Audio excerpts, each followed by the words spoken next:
wabarakatuh. Halo semuanya, perkenalkan saya Dersya Udeni Irawan Putri dengan NPM 253020115 dari Program Studi Teknologi Pangan kelas C. Pada video ini saya akan menjelaskan bagaimana Pancasila berkembang dari perjalanan sejarah bangsa hingga bagaimana nilai-nilai tetap relevan dalam kehidupan mahasiswa saat ini. Pembahasan ini tidak hanya menelusuri Pancasila sebagai dasar negara, tetapi juga sebagai pedoman praktis dalam kehidupan sehari-hari. Selanjutnya ada proses perumusan di BPUPKI. Pada Mei sampai Juni 1945, tokoh-tokoh bangsa mencoba merumuskan dasar negara. Yang pertama ada Muhammad Yamin mengusulkan 5 asas tentang kebangsaan, kemanusiaan, ketuhanan, kerakyatan, dan keadilan sosial. Kedua, dari Supomo menekankan pentingnya negara integralistik, negara yang menyatukan seluruh golongan tanpa memisahkan individu dari masyarakat. Yang terakhir ada dari Insinyur Soekarno pada 1 Juni 1945 memperkenalkan istilah Pancasila dengan 5 prinsip, yaitu 1. Kebangsaan Indonesia, 2. Internasionalisme atau perikemanusiaan, 3. Demokrasi, 4. Kesejahteraan sosial, 5. Ketuhanan. Rumusan ini kemudian dibahas dalam Panitia 9 dan dituangkan dalam Piagam Jakarta. Setelah proklamasi 17 Agustus 1945, Pancasila ditetapkan secara sah dalam pembukaan Undang-Undang Dasar 1945 alinea keempat. Hal penting dari proses ini adalah Pancasila bukan lahir dari satu tokoh, tetapi dari perdebatan, kompromi, dan juga musyawarah. Sejak tahun 1945, Pancasila melewati berbagai ujian, yaitu pada masa revolusi fisik menuntut bangsa mempertahankan kemerdekaan. Lalu masa demokrasi liberal dan terpimpin memperlihatkan perbedaan penafsiran terhadap Pancasila. Selanjutnya pada masa Orde Baru, Pancasila dijadikan asas tunggal, tetapi pelaksanaannya sering bersifat indoktrinatif atau Pancasila dipelajari secara hafalan bukan dimaknai. Lalu era reformasi membuka ruang baru.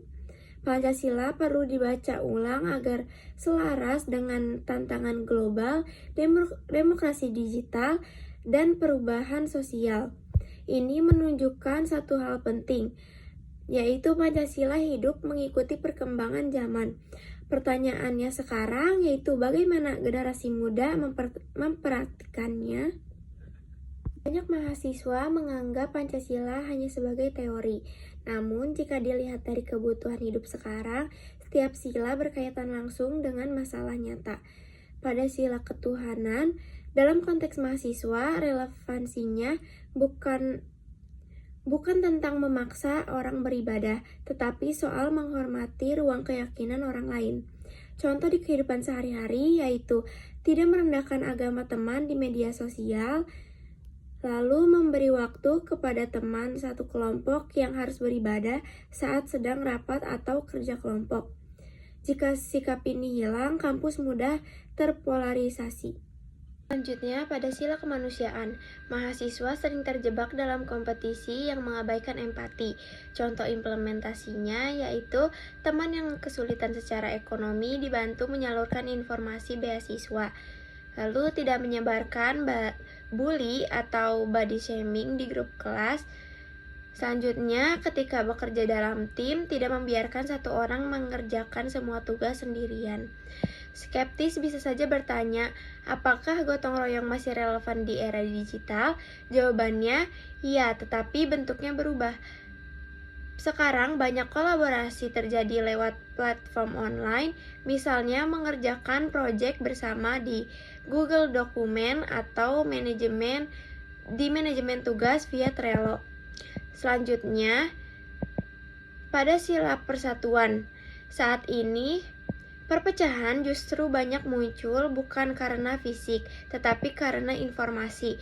Mahasiswa mudah terpecah akibat 1. Perbedaan suku. 2. Preferensi politik. 3. Echo chamber media sosial.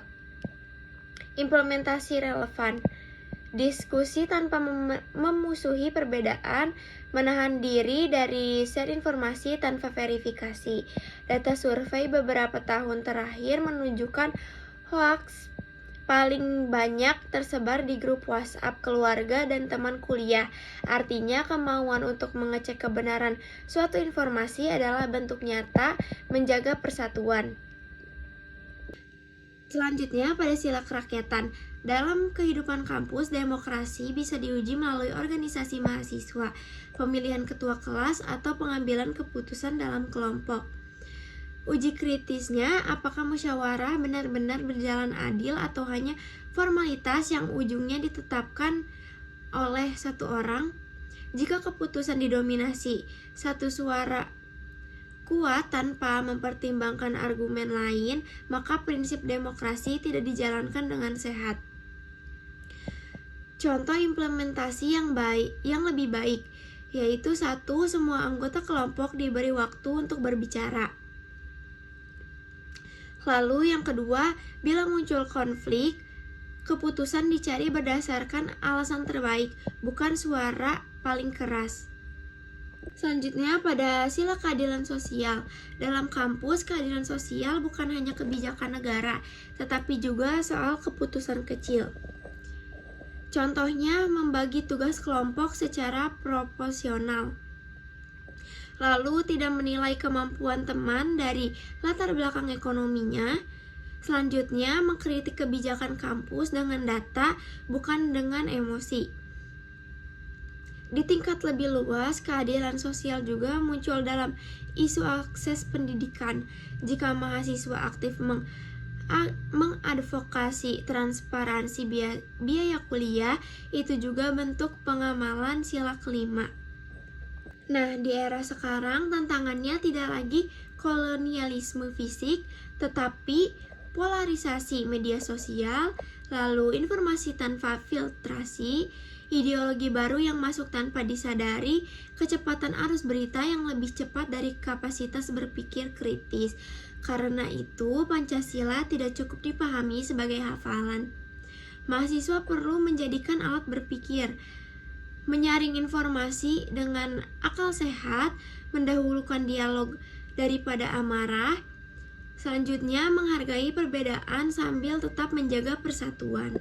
Teman-teman, kesimpulan dari pembahasan ini adalah Pancasila lahir dari sejarah panjang perjalanan bangsa, bukan sekadar hasil pemikiran satu tokoh. Nilai-nilainya sudah tumbuh dalam kehidupan masyarakat Nusantara jauh sebelum Indonesia merdeka. Proses perumusannya menunjukkan adanya musyawarah, kompromi, dan kesadaran kolektif untuk membangun dasar negara yang menyatukan seluruh golongan. Dalam kehidupan mahasiswa sekarang, Pancasila tetap memiliki fungsi praktis. Setiap sila dapat diterapkan dalam aktivitas sehari-hari seperti menghargai keyakinan orang lain, berempati kepada sesama, menjaga persatuan di tengah perbedaan, bermusyawarah dengan argumen yang sehat, dan menegakkan keadilan dalam tugas maupun kegiatan kampus. Tantangan modern seperti arus informasi digital dan polarisasi pendapat menuntut mahasiswa menerapkan Pancasila bukan hanya sebagai teori, tetapi sebagai alat berpikir dan bertindak. Demikian pemaparan mengenai relevansi Pancasila dalam kehidupan mahasiswa saat ini. Harapannya, Pancasila tidak hanya dipahami sebagai hafalan mata kuliah, tetapi benar-benar menjadi pedoman yang muncul dalam sikap keputusan dan interaksi sosial sehari-hari, baik di lingkungan kampus maupun di ruang digital. Terima kasih telah menyimak video ini. Wassalamualaikum warahmatullahi wabarakatuh.